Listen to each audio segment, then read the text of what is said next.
Eu nunca pensei que fosse contar isso em voz alta, muito menos registrar em algum lugar. Mas tem coisas que acontecem que ficam tão pesadas que o silêncio parece pior do que falar. Então, antes que alguém diga que é invenção, eu já adianto. Tudo o que vou relatar é real. Eu tinha 32 anos na época, solteiro, morando sozinho em um apartamento pequeno, na zona leste de São Paulo. Minha vida era simples e, para falar a verdade, bem monótona. Eu trabalhava como analista de sistemas, passava o dia em frente ao computador e, quando chegava em casa, quase sempre ficava navegando na internet, assistindo vídeos, jogando alguma coisa ou simplesmente caindo no tédio. Eu não era do tipo baladeiro, nem tinha muita paciência para aplicativos de relacionamento. Já tinha passado por alguns relacionamentos frustrados e estava naquela fase de não esperar muito da vida amorosa. Meu apartamento refletia bem essa fase da minha vida. Um sofá gasto herdado dos meus pais, uma estante improvisada com livros técnicos e alguns filmes antigos em DVD. A pia quase sempre com pratos acumulados porque eu tinha preguiça de cozinhar. Meu refúgio era o computador, uma mesa com 2 monitores onde eu passava a maior parte das minhas noites. Era ali que eu sentia um tipo de conforto, como se o mundo digital fosse mais acolhedor que o real. Foi nesse contexto que acabei conhecendo o tal perfil. Eu tinha começado a assinar alguns conteúdos adultos online, meio por curiosidade, meio por solidão. Não vou mentir, era um hábito que me fazia companhia nos fins de noite. E foi rolando a página de recomendações que vi o rosto dela. O perfil tinha sido criado há poucos dias. As fotos eram de uma mulher incrivelmente bonita, do tipo que parece montada para ser perfeita. Cabelos longos, pretos, pele clara, um olhar direto, quase hipnótico. Ela se chamava Isis. A descrição era curta, nada muito apelativo, mas tinha uma promessa: conteúdo exclusivo, fantasias personalizadas. E ainda um detalhe que chamou minha atenção: chamadas privadas em vídeo, valores acessíveis. Aquilo parecia quase bom demais. A maioria dos perfis cobrava caro por coisas bem básicas, mas o dela tinha um preço baixo, como se estivesse tentando atrair os primeiros assinantes. Eu hesitei por alguns minutos, mas acabei assinando. A primeira chamada foi marcada para uma noite de quinta-feira. Eu lembro porque estava cansado depois do trabalho, mas animado com a ideia. Quando atendi, fiquei impressionado. Não era uma gravação. Ela estava ali, ao vivo, me olhando pela câmera. O cenário parecia um quarto iluminado por uma luz avermelhada, sensual, mas com móveis comuns ao fundo. Uma cama simples, uma estante com alguns livros, nada que denunciasse um estúdio profissional. Isis era ainda mais bonita em movimento do que nas fotos.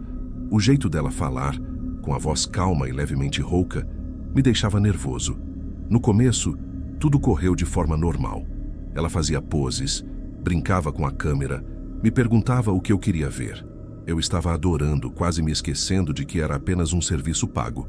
Tinha algo de pessoal naquela interação, como se ela realmente estivesse tentando me conquistar. Até o modo como ela inclinava a cabeça quando sorria parecia pensado para me deixar confortável. As semanas seguintes foram uma rotina de chamadas. Eu gastava mais do que deveria, mas dizia a mim mesmo que era só diversão. Às vezes, a gente conversava antes de começar. Falávamos de coisas banais, trabalho, hobbies, até comida. Isso me deixava ainda mais envolvido. Ela lembrava de pequenos detalhes que eu dizia, como o fato de eu gostar de café forte ou de eu ter medo de altura. Isso dava a sensação de que havia uma conexão real, algo além do simples jogo erótico. Aos poucos, fui me pegando ansioso para chegar em casa e ligar o notebook. Eu pensava nela durante o dia. Era ridículo, mas eu estava quase me apaixonando por uma mulher que eu nunca tinha visto fora de uma tela. Foi numa sexta-feira à noite que tudo começou a mudar. Ela apareceu mais animada do que o normal. Disse que tinha uma novidade para mim, algo que poderia elevar a experiência. Eu ri achando que fosse algum tipo de jogada de marketing. Perguntei o que era. Um fetiche diferente, ela disse sorrindo. Algo que poucos têm coragem de experimentar. No início, parecia só mais uma fantasia exótica. Ela me mostrou alguns acessórios estranhos, brincadeiras envolvendo dor, sujeira, coisas que não me atraíam muito, mas que eu observava mais pela curiosidade. Eu tentava racionalizar. Isso é só encenação. Ela está tentando ser criativa. Só que cada chamada ficava um pouco mais estranha. A cada nova sessão, Isis empurrava os limites um pouco mais. Às vezes ficava em silêncio por longos minutos, apenas me encarando pela câmera, sem se mexer. Outras vezes, começava a rir sozinha, de um jeito que não parecia natural, e depois voltava ao normal como se nada tivesse acontecido. Eu perguntava o que estava acontecendo e ela desviava o assunto, mudando para algo mais picante. Eu deveria ter parado ali, mas não parei. A verdade é que eu estava obcecado. Na terceira semana ela fez a proposta. Eu lembro da cena com clareza. A chamada tinha começado normal, mas em certo momento ela se inclinou para perto da câmera e disse: "Por R$1.000, eu te mostro algo realmente exclusivo. Você vai ser um dos poucos a presenciar." Eu perguntei o que era. Ela não sorriu. Pela primeira vez, ela falou com uma seriedade absoluta. "Por R$1.000, deixo você me assistir preparar e comer um braço humano." Eu ri alto. Achei que fosse uma piada de mau gosto, um jeito de chocar e me prender mais. Mas ela não riu. Ficou olhando para mim, imóvel, como se estivesse esperando minha resposta. Eu deveria ter desligado. Eu deveria ter bloqueado o perfil na hora. Mas, por algum motivo que até hoje não consigo explicar, eu não consegui. Talvez fosse pura curiosidade mórbida. Talvez fosse porque eu simplesmente não acreditava que ela estava falando sério. Eu pensei, ela vai inventar alguma coisa fake, tipo um braço de borracha. Vai ser só encenação bizarra. E então, contra todo o bom senso, eu aceitei. Fiz a transferência. A chamada seguinte aconteceu no sábado, 00:00 em ponto. Ela pediu para que eu estivesse sozinho e que usasse fones de ouvido. Lembro da ansiedade tomando conta de mim enquanto a tela carregava. Quando a imagem apareceu, percebi que ela não estava mais no quarto de sempre. O ambiente era outro. Uma cozinha mal iluminada, com azulejos antigos e uma bancada metálica no centro. O enquadramento estava fixo, como se alguém tivesse ajustado a câmera em um tripé. Isis entrou no quadro vestindo um avental branco, os cabelos presos, mas o olhar ainda mais intenso do que de costume. Sem dizer nada, ela colocou sobre a bancada um grande saco preto, do tipo usado para lixo hospitalar. Meu coração disparou. Ela abriu o saco lentamente e então tirou de lá algo que me fez perder o ar. Era um braço humano. No começo ainda tentei acreditar que era falso. A pele parecia pálida demais, os dedos murchos, mas quando ela o levantou e deixou a luz fraca bater sobre a carne, eu vi as unhas sujas, as marcas de veias, até pequenas manchas roxas de hematomas. Era real, tinha que ser. Minha garganta secou, eu quis desligar, mas não consegui. Fiquei paralisado diante da tela. Isis colocou o braço sobre a bancada e começou a lavar com água corrente, como se estivesse preparando um alimento qualquer. A naturalidade dela fazia a cena ficar ainda mais perturbadora. Depois, pegou uma faca grande e começou a cortar em pedaços. O som da lâmina rasgando carne humana ficou gravado na minha mente. Eu comecei a tremer. Abri a boca para dizer algo, mas nenhuma palavra saiu. Ela temperou os pedaços com sal grosso e algumas ervas, como se fosse um churrasco. Ligou o forno e colocou uma bandeja lá dentro, sempre olhando para a câmera, como se quisesse garantir que eu não perdesse nenhum detalhe. Quando o cheiro começou a se espalhar pelo ambiente dela, porque eu podia ouvir o barulho do forno, o chiado da gordura, eu quase vomitei. E então, depois de um tempo que pareceu uma eternidade, ela retirou a bandeja, pegou um dos pedaços e mordeu. O som dos dentes dela rasgando carne humana é algo que nunca vou esquecer. Ela mastigou devagar, olhando direto para mim como se estivesse saboreando cada segundo. Foi nesse momento que finalmente recobrei a consciência e desliguei o computador. Meu coração parecia que ia explodir. Fiquei sentado na cama, ofegante, suando frio. Tentei me convencer de que aquilo tinha sido encenação, que era tudo falso. Mas no fundo, eu sabia que não era. Na manhã seguinte, quando criei coragem para abrir novamente a plataforma, o perfil de Isis havia sumido. Nada, nem uma foto, nem o histórico de mensagens. Como se nunca tivesse existido. Tentei procurar na internet, em fóruns obscuros, qualquer menção a ela.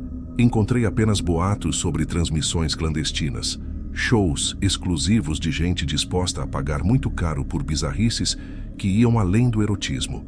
Falam em tráfico humano, em sequestros. Eu nunca soube a verdade, mas desde aquela noite, nunca mais consegui olhar para uma tela da mesma forma. Até hoje, qualquer som de faca cortando carne me dá náusea. Não consigo assistir a filmes de terror, nem comer em restaurantes que tenham pratos mais sangrentos. O cheiro de gordura queimando me faz suar frio. À noite tenho pesadelos vívidos com detalhes da cozinha dela. A bancada, o saco preto, a faca, que me arrancam do sono e me deixam alguns minutos sem conseguir distinguir sonho de lembrança. Às vezes acordo suando, tonto, demorando a lembrar onde estou. Evito qualquer site de conteúdo adulto. Apago notificações sem abrir e me pego revisando o histórico do navegador como se isso pudesse apagar o que vi. Mas, no fundo, o que mais me atormenta não é o trauma em si, e sim a curiosidade sufocante. Quem era de verdade aquela mulher? E de quem era aquele braço que ela colocou na bancada como se fosse apenas mais um ingrediente de cozinha? Gostou do relato? Comente de que cidade está assistindo e se inscreva no canal. Agora vamos continuar com essas histórias arrepiantes.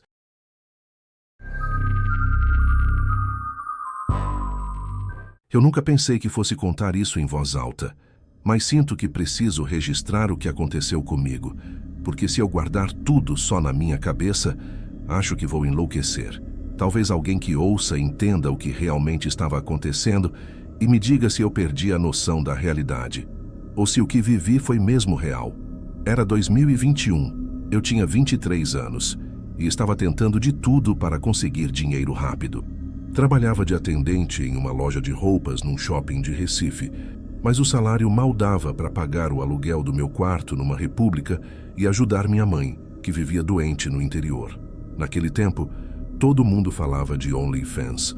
Algumas meninas que eu conhecia tinham entrado e estavam faturando mais em um mês do que eu ganhava em 6. Eu não tinha coragem no começo, mas a ideia foi crescendo, sabe? Pensava, é só postar umas fotos, vídeos, nada demais. Melhor do que me matar nesse trabalho que não leva a lugar nenhum.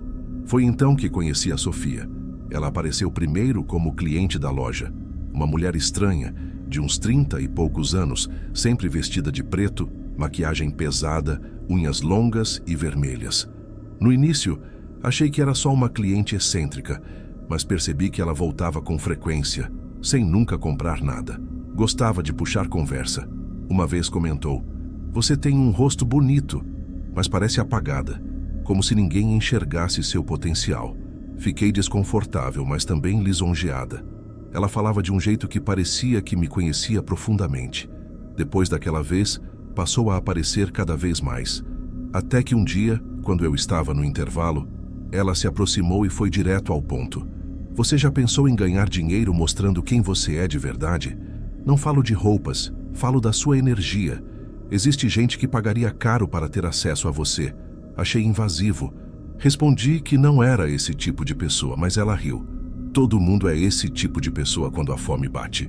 Você só precisa de coragem." Na semana seguinte, perdi meu emprego. A loja fechou por causa da pandemia e eu me vi desesperada. Lembrei das palavras dela. Como se tivesse pressentido minha situação, Sofia me mandou mensagem no Instagram. Eu não fazia ideia de como ela tinha encontrado meu perfil. "Você merece ser vista.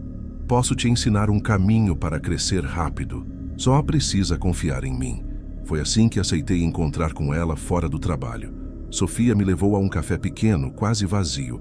Falava baixo, olhando nos meus olhos de um jeito fixo, como se hipnotizasse. Ela contou que ajudava mulheres a desbloquear seu potencial e alcançar fama online. Falou de energias, rituais, presenças que abrem caminhos. Eu não acreditava muito, mas estava desesperada. Quando ela perguntou se eu queria começar, não hesitei. "Mas o que eu tenho que fazer?" perguntei. Ela sorriu. "Criar sua conta e me deixar cuidar do resto." Naquela noite, criei meu perfil no OnlyFans. No começo era só eu, fotos comuns, nada de especial. Mas Sofia começou a me orientar. Ângulos específicos, cores de roupas, palavras que eu devia escrever nas legendas. Ela dizia que tudo tinha um código energético. O mais estranho é que funcionava. Em questão de dias, comecei a ter dezenas de assinantes. Em 2 semanas, já passava de 100. O dinheiro entrou rápido e com ele uma sensação de poder. Sofia sempre me pedia para me encontrar, geralmente à noite. Nunca em lugares públicos movimentados, sempre em bares pequenos ou até no apartamento dela, que era escuro, cheio de velas e símbolos estranhos nas paredes. Eu tentava não reparar, mas havia desenhos que lembravam círculos e olhos. Ela dizia: "Não se preocupe, isso é só para direcionar sua energia." Houve um momento, depois que eu já estava com algum retorno, em que ela foi direta. Disse que tinha um custo. Não era só a orientação. Explicou com convicção e sem remorso que o que fazia exigia uma troca e que essa troca vinha na forma de uma porcentagem dos meus lucros. Falou que ela mantinha a passagem aberta, que controlava os rituais e mantinha o pacto ativo. Eu aceitei porque precisava. Parecia uma taxa administrativa para algo que me tirava do sufoco. Foi fácil racionalizar. É só um acordo comercial, metade do meu medo. Ela anotava os números em um caderno de capa preta e dizia que aquilo era apenas um ajuste energético. Aquilo me incomodou na hora, mas o dinheiro continuou chegando, então calei a voz que queria reclamar. Uma noite, Sofia me convidou para algo especial. Disse que era hora de dar o próximo passo se eu quisesse realmente crescer. Cheguei no apartamento dela e o lugar estava tomado por velas vermelhas e pretas. Havia um cheiro forte de incenso e um copo com o que parecia vinho no centro da mesa. "Senta aqui", ela disse. "Hoje você vai aprender a se conectar com quem realmente vai te ajudar." No início achei que fosse brincadeira, mas ela começou a entoar palavras que não reconheci. Um idioma estranho, gutural. Pedi explicações, mas ela me mandou ficar quieta. Depois pegou uma navalha fina e fez um pequeno corte no meu dedo. Pingou algumas gotas de sangue no copo. "É só um símbolo. Uma troca de confiança", garantiu. Ela bebeu primeiro, depois me fez beber também. O gosto era metálico, ruim, mas eu obedeci. Naquela noite, algo mudou. Quando cheguei em casa e postei novas fotos, o engajamento explodiu. Ganhei mais de 500 seguidores em poucas horas. Era como se alguém tivesse aberto uma comporta. A fama cresceu rápido. Em 3 meses eu já tinha milhares de inscritos. Os pedidos ficaram cada vez mais específicos, quase como se existisse uma presença fora da tela que me observava e guiasse o interesse das pessoas. Não eram fãs comuns. Eram algo que parecia alimentado pelo pacto. Comecei a sentir que estava sendo observada mesmo offline. Objetos mudavam de lugar no meu quarto. Uma vez acordei e vi marcas vermelhas no meu braço, como arranhões, mas não havia nada que pudesse tê-los causado. Perguntei a Sofia se isso era normal. Ela riu. "É sinal de que estão prestando atenção em você. Você foi escolhida." Eu tentei me convencer de que era só estresse, mas a sensação de ser observada crescia. Às vezes, acordava no meio da noite e tinha certeza de que havia alguém no quarto, parado no escuro. Nunca vi nada claramente, só aquela pressão no ar, pesada, sufocante. No auge do meu sucesso, Sofia disse que era hora do ritual maior. Eu hesitei, mas ela garantiu que depois daquilo eu nunca mais precisaria me preocupar com dinheiro. Na noite marcada, ela me levou até uma casa antiga em um bairro afastado. Parecia abandonada, mas por dentro havia um porão com símbolos pintados nas paredes. O cheiro era podre, como carne estragada. No centro, havia uma mesa de pedra com velas ao redor. Sofia me entregou uma túnica vermelha e disse para vestir. "Hoje você vai firmar seu nome. Não precisa ter medo." Havia mais pessoas lá, todas com capuzes. Elas entoavam cânticos que ecoavam pelo espaço. Eu tremia, mas Sofia me segurava firme. De repente ela trouxe um animal. Parecia uma galinha, mas estava imóvel como se já estivesse morta. Cortou o pescoço em frente a todos e o sangue escorreu para uma tigela. Depois, ela me puxou para perto e, sem me deixar recuar, mergulhou meus dedos no sangue, fazendo-me desenhar símbolos no chão. "Agora você pertence a eles", disse. No começo funcionou. Fiquei ainda mais famosa. Minha conta explodiu. Cheguei ao topo do ranking. Dinheiro, presentes, propostas. Parecia um sonho. Mas a partir daí, as coisas começaram a desmoronar. Tentei desfazer aquilo de todas as formas que consegui imaginar. Queimei as velas que tinha usado, rasguei fotos, lavei com água salgada os cantos do meu quarto, procurei uma senhora conhecida na comunidade que sabe de rezas e pedi que desfizesse qualquer nó que houvesse sido feito. Levei o caderno de Sofia, aquele caderno preto com os números e símbolos, e queimei numa rua escura, esperando que o fogo levasse tudo embora. Em outras vezes, catei os restos de ritual que encontrei no apartamento dela e joguei no lixo. Lavei as mãos até sangrar, gritei pedindo que parasse. Tudo parecia inútil. Alguma coisa permanecia. Procurei também respostas na igreja. Fui a missas com frequência. Confessei em voz alta. Jurei que abandonaria tudo e me converti de corpo e alma a qualquer prática que prometesse proteção. Me aproximei de um padre e contei tudo, pedindo exorcismos, orações, bênçãos na casa. Ele rezou por mim, aspergiu água benta, fez o sinal da cruz em volta dos quartos, mas às vezes, no silêncio que vinha depois, eu sentia novamente a presença. Mais calma, talvez, mas ainda ali, como se tivesse enraizado de vez. Passei a ouvir vozes quando estava sozinha, sussurros em línguas estranhas, sempre me chamando pelo nome. Via sombras se movendo pelo canto do quarto. Comecei a definhar. O dinheiro não trazia felicidade nenhuma. Mal conseguia dormir. Quando olhava no espelho, às vezes meu rosto parecia diferente, como se não fosse eu. Certa noite acordei com Sofia no meu quarto. Eu não a tinha deixado entrar. Ela estava parada no canto, me observando com aquele sorriso gelado. Você já não precisa de mim. Eles estão contigo agora. E desapareceu na minha frente. Na última vez que tentei postar conteúdo, a câmera do meu celular ligou sozinha. Não era eu que aparecia na tela, mas algo atrás de mim. Uma figura alta, escura, com olhos brilhando no breu. Gritei e derrubei o celular, mas quando o peguei de volta, o vídeo tinha sido postado automaticamente. Em minutos, milhares de visualizações, comentários frenéticos. Finalmente conseguimos ver. Ela abriu a porta. Agora não tem volta. Depois disso, nada foi igual. Os espelhos da minha casa racharam sem explicação. Os vizinhos diziam ouvir gritos vindo do meu quarto, mesmo quando eu não estava em casa. Eu parei de sair. Parei de postar. Achei que, se me afastasse, as coisas cessariam. Mas não cessaram. Agora vivo trancada, quase sem contato com ninguém. Mas mesmo assim, sinto que eles continuam aqui. Às vezes acordo com marcas no corpo, às vezes com mensagens escritas no meu próprio celular, em idiomas que não conheço. Sofia sumiu. Não consigo encontrá-la em lugar nenhum, como se nunca tivesse existido. E eu sei que minha história não serve como alerta simples, porque já é tarde demais para mim.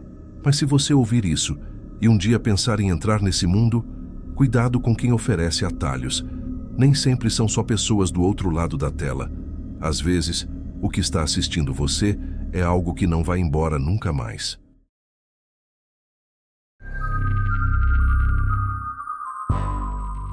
Era 2019. Eu tinha 28 anos e morava sozinha em um apartamento pequeno no segundo andar de um prédio antigo em Pinheiros, São Paulo. Trabalhava como assistente administrativa em uma clínica odontológica. 8 horas por dia, salário justo, rotina previsível. Nunca achei que minha aparência fosse algo a ser subestimado.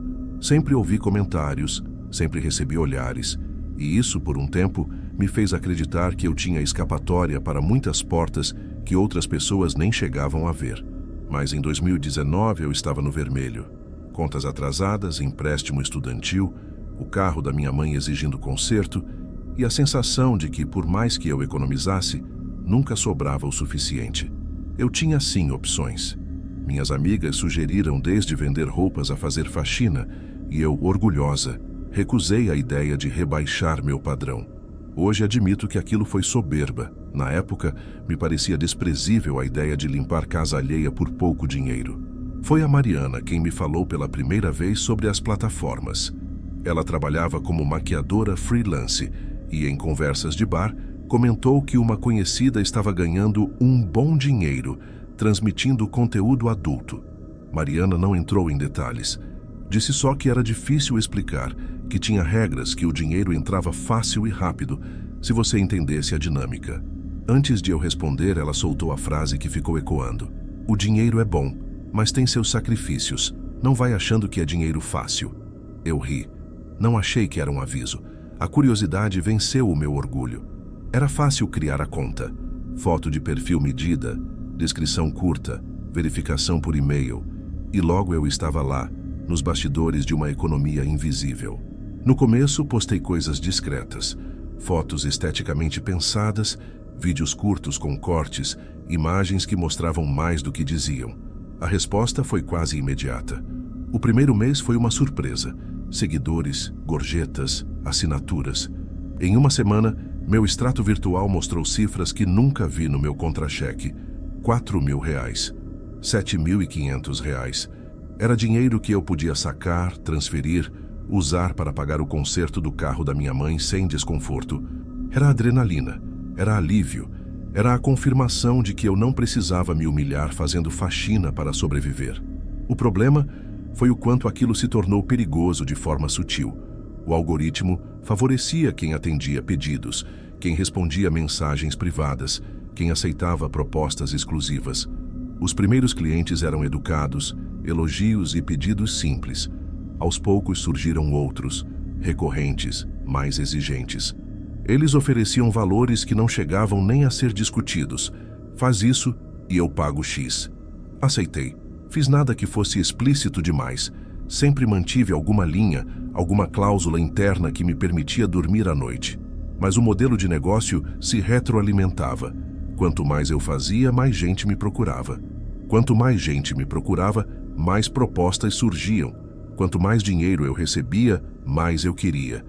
Era uma espiral perversa que vinha disfarçada de oportunidade. O cliente que mudou tudo chegou numa sexta-feira.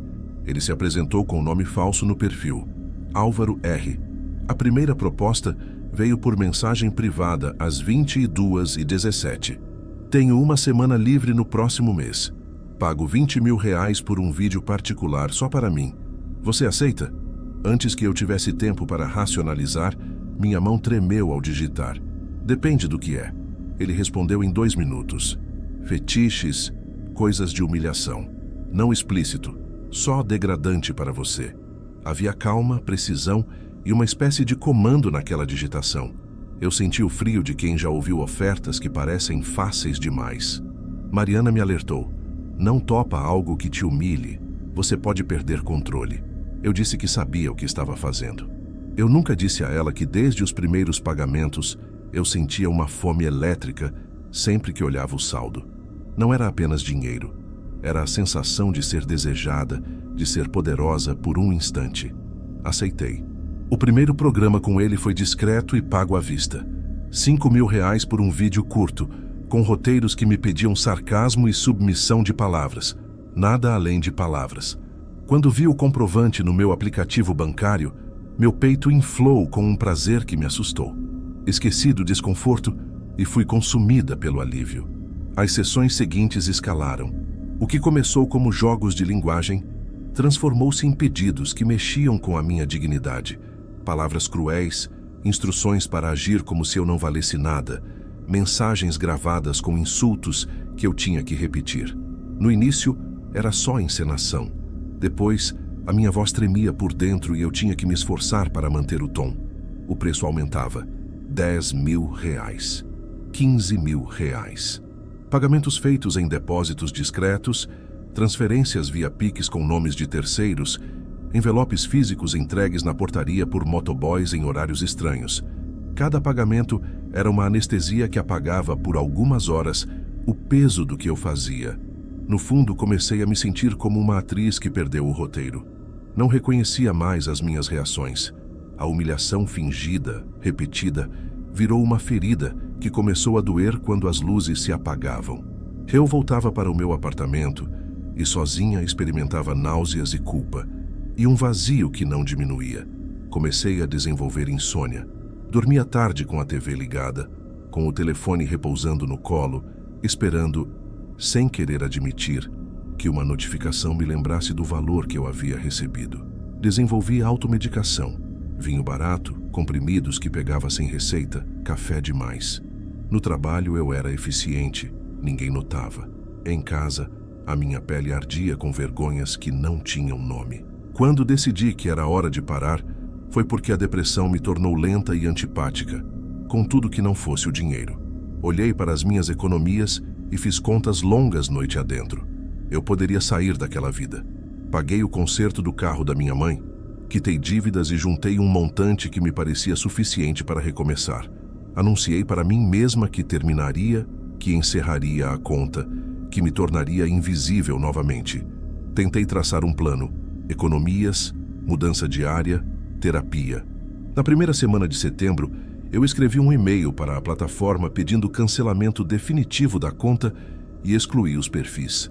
A sensação foi de renovação. A liberdade veio com um preço e eu estava disposta a pagar. Foi aí que as ameaças começaram. No dia em que apaguei a conta, às 3h12, recebi a primeira mensagem do Álvaro R. Você não vai embora. Tinha um tom seco, sem emoção, como quem comunica um fato. Eu congelei. Pensei em bloquear, denunciar, ir à polícia. Mas a minha vergonha me fez hesitar. Não tinha coragem de contar para ninguém e fui calculista. Salvei as mensagens e tentei responder com frieza. Respeite minha decisão, escrevi. Ele respondeu sem enrolar. Você sabe o que tenho guardado. Você sabe exatamente o que isso significa. Se você não fizer o que eu quero ou contar para alguém, eu vou divulgar esse material em troca de um preço alto, o resto da sua vida. Eu gosto de ver como você reage. Eu não faço isso só por prazer. Eu faço para que você nunca esqueça quem está no controle. As ameaças passaram a vir em padrões. Mensagens com prints de conversas antigas que eu achava que tinha deletado. Trechos de vídeos que, mesmo que não exibissem muito além de palavras, eram editados de forma a parecerem ilícitos. E sempre implícito, o aviso de que poderia enviar para minha família.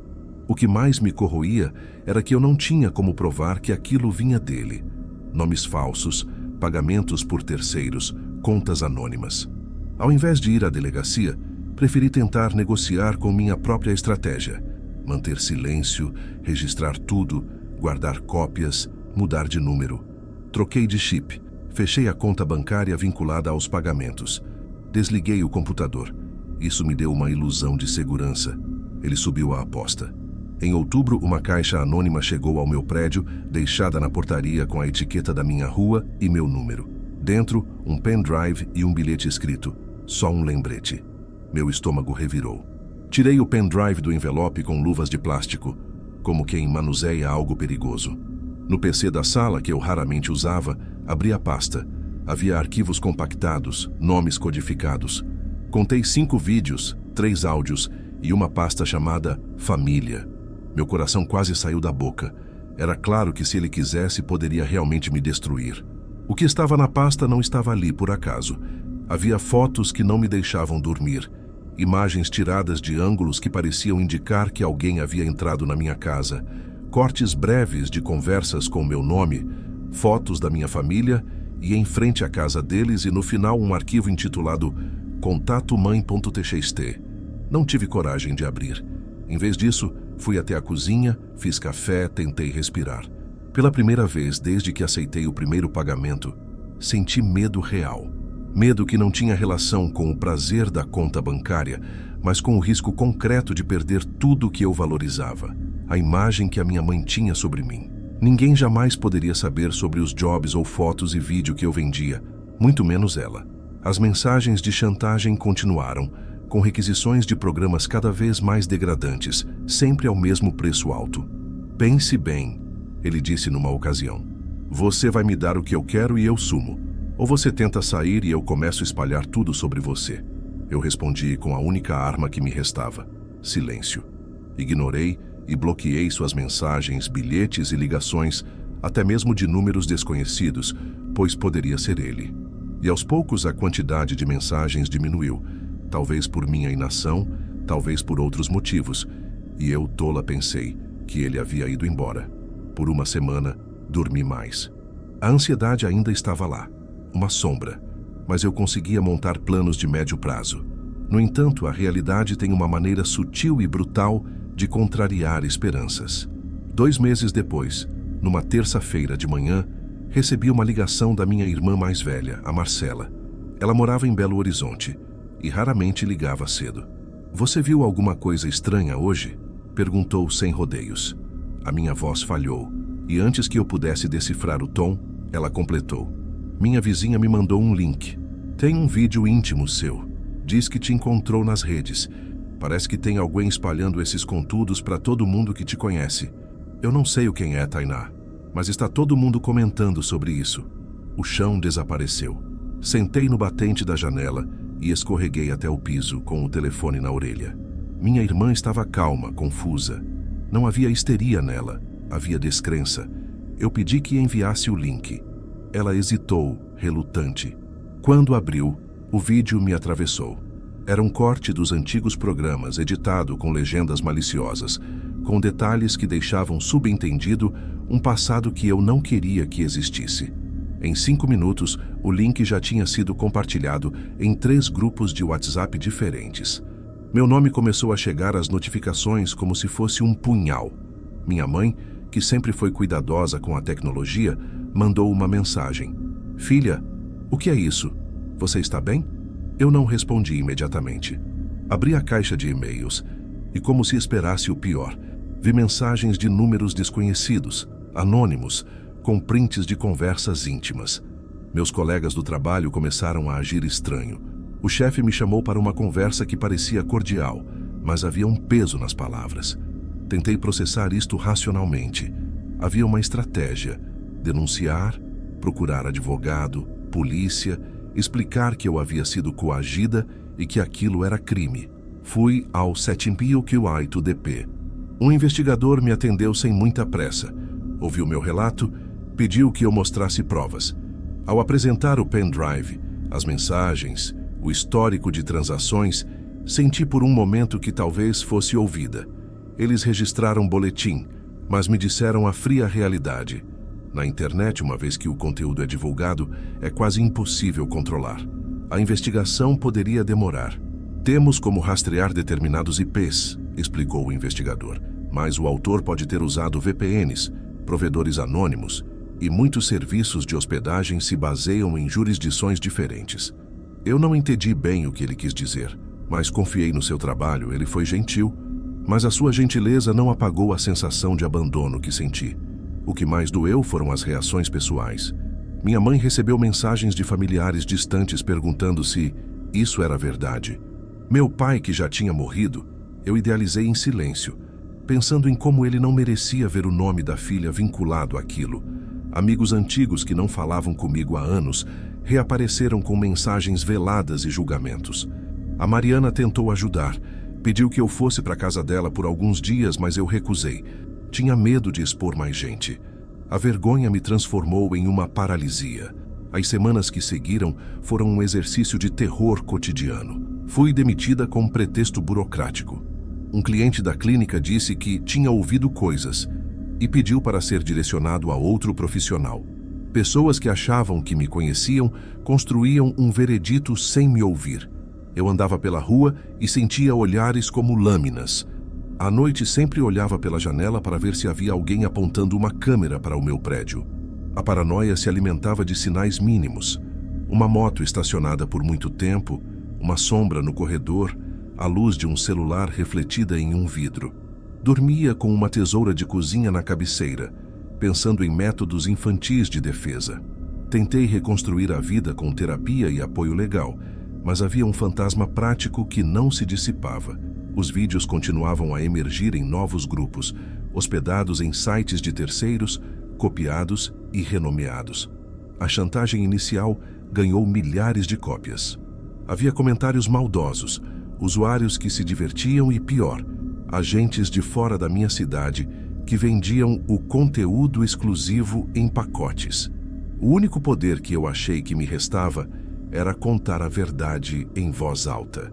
Fui a entrevistadores, escrevi um relato anônimo para um veículo que cobria crimes digitais, expus a minha história para avisar outras mulheres. A repercussão foi pequena. A minha voz, para muitos, soou como mais um escândalo entre tantos.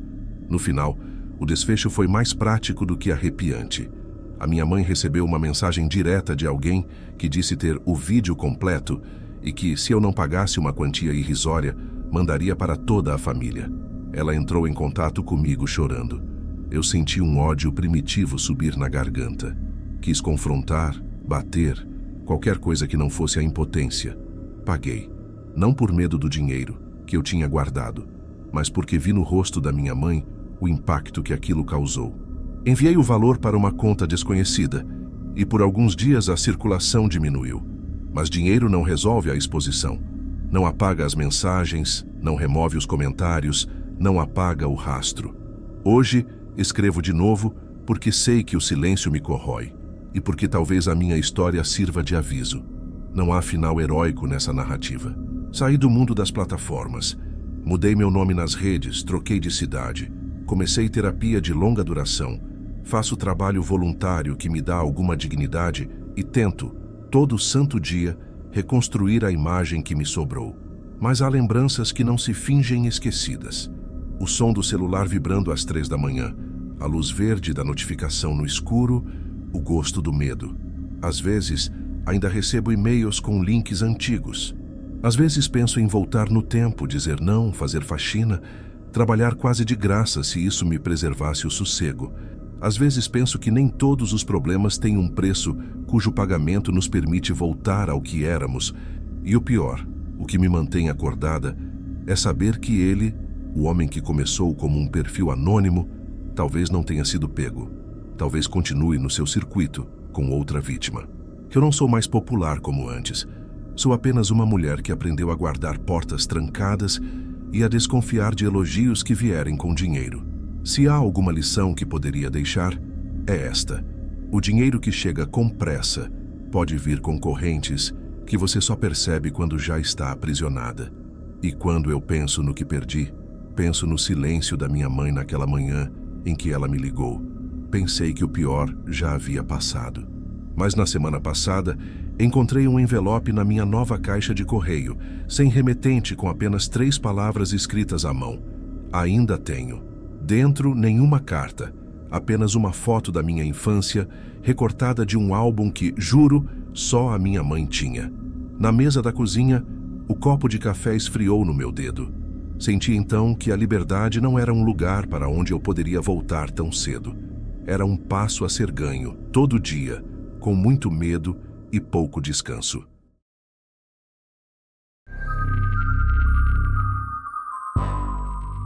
Eu nunca pensei que um site na internet pudesse destruir a minha vida inteira. Não é exagero, não é força de expressão.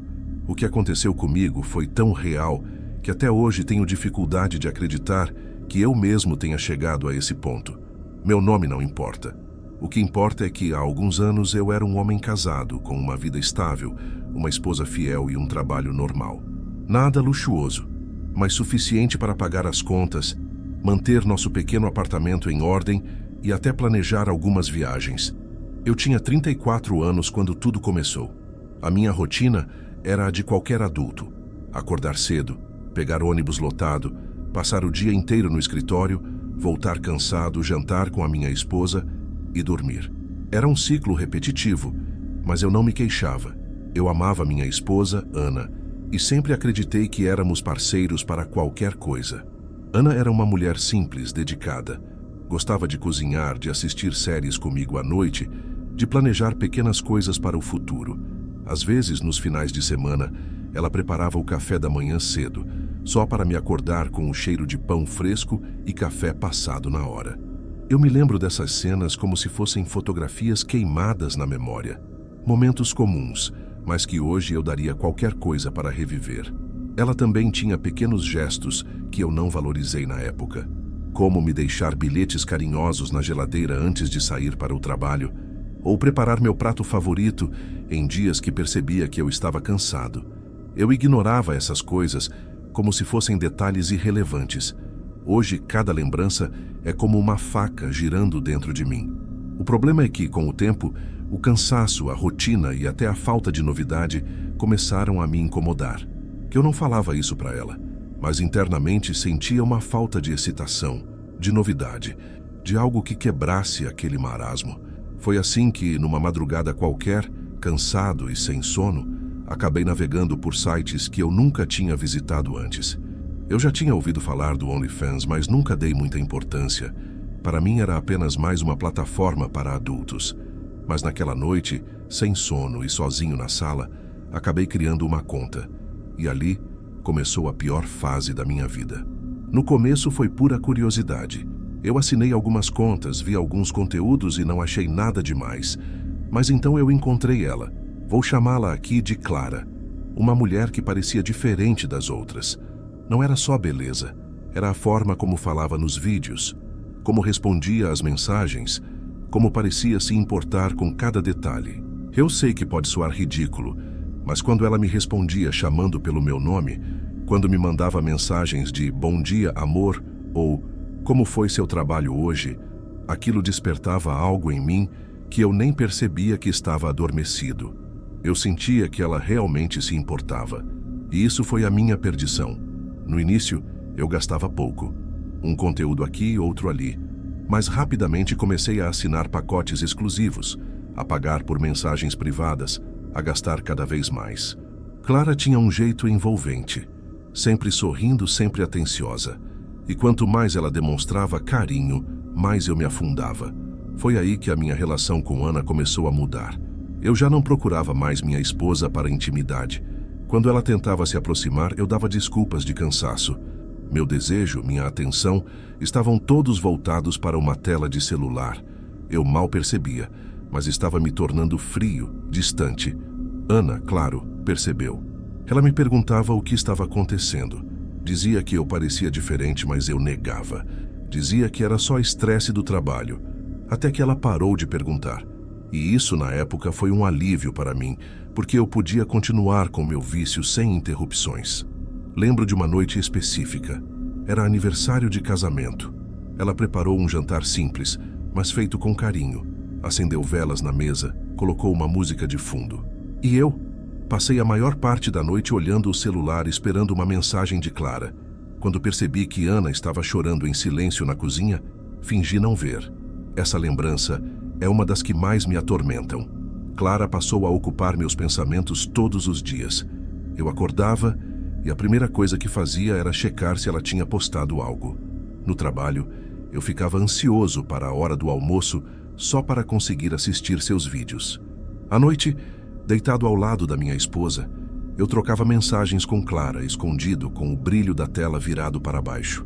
Era como se eu tivesse duas vidas, uma real, cada vez mais cinzenta e sem graça, e outra virtual, onde tudo parecia excitante, intenso, colorido. Mas nada disso vem de graça. Aos poucos, Clara começou a me pedir presentes.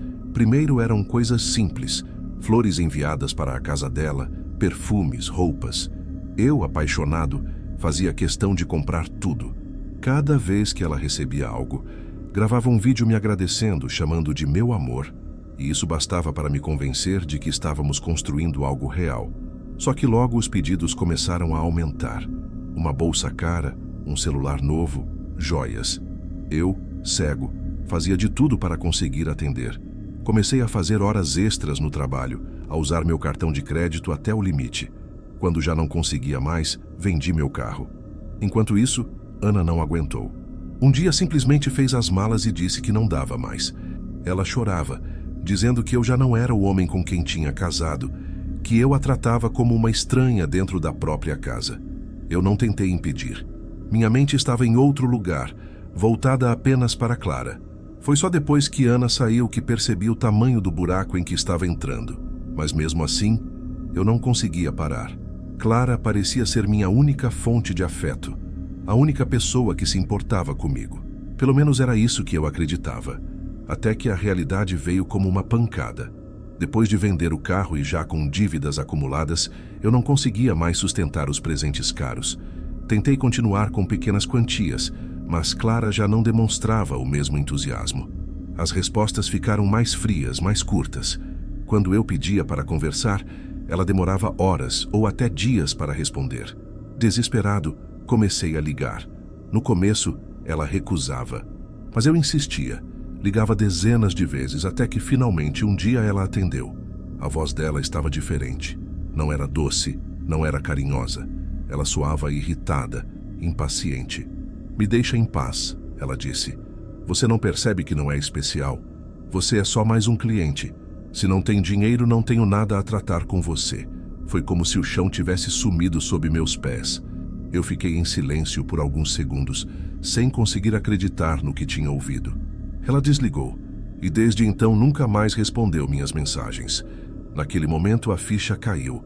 Tudo o que eu tinha feito, todo o dinheiro gasto, todo o amor desperdiçado, nada tinha sido real. Eu destruí meu casamento, afundei em dívidas, vendi meu carro. Tudo por uma ilusão cuidadosamente construída para me sugar até a última gota.